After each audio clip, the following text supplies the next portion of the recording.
Madagascar, notre pays, une terre riche qui porte en elle la vie, notre maison, notre refuge et notre forteresse. Elle est notre force mais aussi notre faiblesse. Elle est cette mère qui nous nourrit, qui porte en elle les graines, qui donne des fruits. Elle est le soleil, le vent, la pluie, celle qui fait germer l'espoir dans la nuit.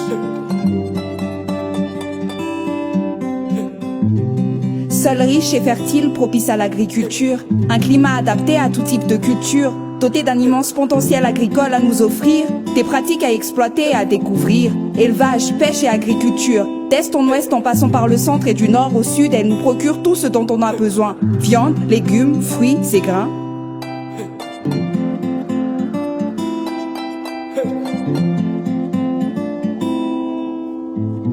Mais malheureusement, malgré tout ça, Madagascar, c'est aussi plus de 40% de malnutrition, l'équivalent de plus d'un demi-million d'enfants en sous-alimentation, et pourtant, des actions de lutte contre ce fléau ont été menées, mais encore loin des résultats escomptés, une terre riche au peuple affamé, triste contraste et dure réalité.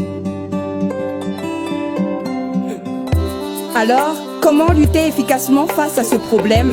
Changer de comportement et adapter les bons gestes? Comment concevoir des solutions adaptées? C'est là tout l'enjeu de l'approche HCD. HCD, Human Centered Design. Une approche centrée sur l'humain, sur ses motivations et sa vie au quotidien, ses habitudes et ses limites, des solutions conçues avec technique.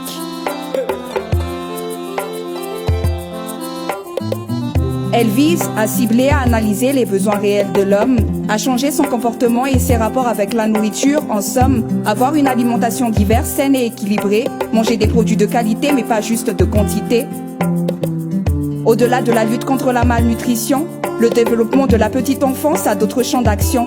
Pour tous les défis centrés sur l'homme, le HCD a permis de changer la donne. Alors, abordons une approche plus adaptée pour qu'enfin les solutions proposées puissent être adoptées, partant du bénéficiaire et de son point de vue pour arriver avec empathie à des solutions innovantes conçues. Unissons nos forces et ensemble luttons contre la malnutrition, car la force de l'homme réside dans sa capacité à changer, à évoluer avec son temps. Donnons-nous la chance de pouvoir vivre dans de bonnes conditions et de pouvoir vieillir avec nos enfants.